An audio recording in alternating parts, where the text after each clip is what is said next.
Can you solve a problem that stumps 92% of the world? Most people think math is just numbers, but for AI, it's a survival game. Today, three giants are fighting for your brain: Google, OpenAI, and Claude. Who actually wins? Let's find out. Is math a piece of cake, or is it a nightmare scenario of madness? To us, 1 plus 1 is easy, but for an AI, it's about a complex thinking onion. They have to peel back layers of logic. They have to parse your words into structured data. And one wrong move could spell doom for their accuracy. Meet the best of the best. OpenAI's GPT-4o Mini is the core of many modern systems. It's fast, it's smart, and it's used in tools like Script-to-Screen to turn text into reality. But is being conversational enough to solve calculus?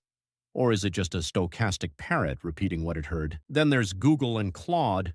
They aren't just walking by, they are protecting their territory like kings of the jungle. They use a text-to-audio-visual pipeline to understand the world. They don't just see numbers, they identify characters. They understand semantics. They try to find the just right setup to bind your problem to a solution. How do they do it? It's not magic, it's an algorithm. Think of it like solving a Rubik's Cube. You need a specific lingo, you need stages. First you solve the cross, then the corners. AI does the same with chain of thought prompting.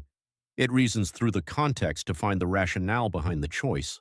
But wait, can they actually see the problem? In a quick test, only 8% of people pass stage 4. Does AI have the same superpower? Or does it need its windows cleaned to get a sharp picture? Sometimes AI fails because it lacks facial animations for the logic. It sees the text but misses the rhythm of the truth.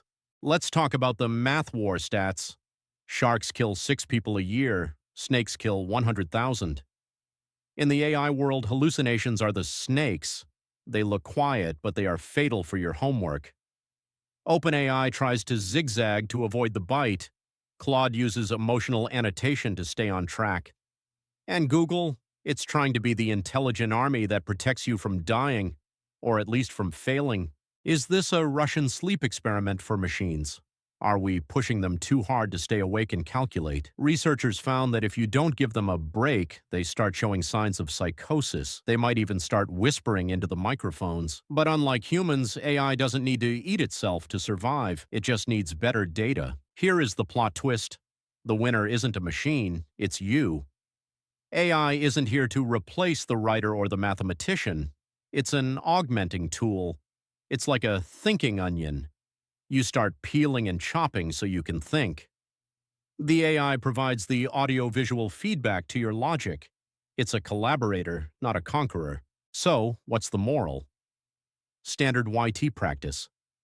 Don't just trust the tsar bomba of AI models because they are big. Use them to block out your page. Use them to concentrate on storytelling. Because in the end, life is awfully complicated. But if we take the time to understand it, we encounter endless wonders. Now go solve that cube.